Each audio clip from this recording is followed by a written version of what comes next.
अस्सलाम वालेकुम भरावो सजनों बेलियो की हाल है।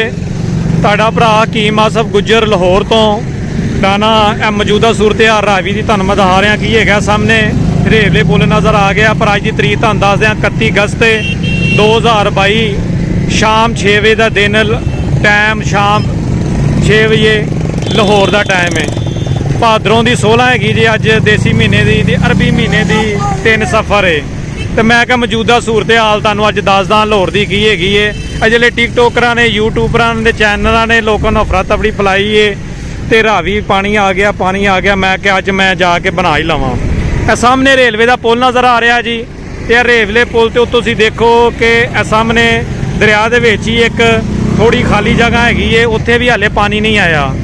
तो पानी हैगा जरूर है पर इन्ना भी नहीं हैगा। यह मैं तुहानूं रावी के साइडों दिखा रहा। हाले साइडों से पानी नहीं चढ़िया। तो यह देख सकते जे कि विच मझां मुझां तैर रही ने। तो यह तुहानूं रावी का सूरत हाल भी दस देना कि लोग आ जा रहे हैं यह सारे। तो वो सामने जी नज़र आ रही है वो कामरान 12 दरी है, वो भी महफूज है। तो ज़्यादा वैसे टिकटोकर यूट्यूबर तो दूसरिया कहना चाहिए है कि मखलूके फास के वास्ते अफरा तफरी ना बुलावो।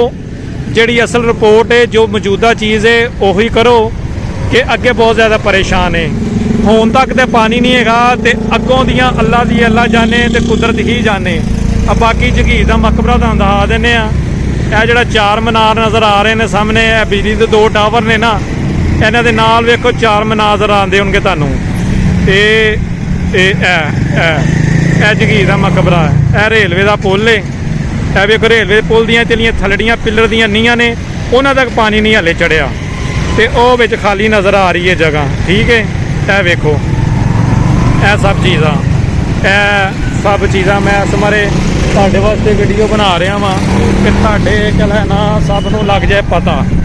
तो यह मौजूदा सूरत हाल च वेख लो। यह लाहौर की यह सूरत हाल है कि यह चीज़ वेखो की हो रही ने। कोई भी पानी पूनी इन्ना नहीं हैगा।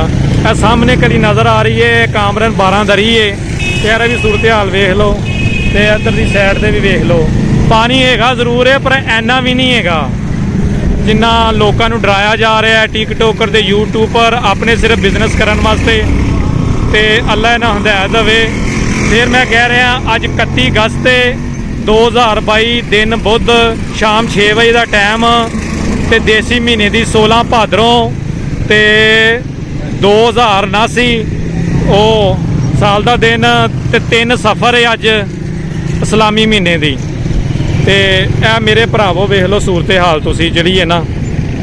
मैं तुहानूं जगह विखा रहा कि हाले रावी के कले नाल किनारे ने ना उन्होंने भी हाले पानी नहीं चढ़िया। तो यह सारा मैं दस रहा। तो सलामत रहो बसते रहो। फिर भी एहतियात जरूरत है। हाले तो नहीं इन्ना पानी पर अगों अल्लाह दी अल्लाह जाने। तो बाकी एहतियात वो जरूरी होंदी है। तो तुहाडा भरा हकीम आसफ गुज्जर लाहौर तो मैं कैसी ज़रा मैं जाके आप खुद वीडियो बनावा। सलामत रहो बसते रहो तो खुश रहो। बसते रहो तो खुश रहो भरावो। लाहौर जा रहे हैं तड़ा तड़।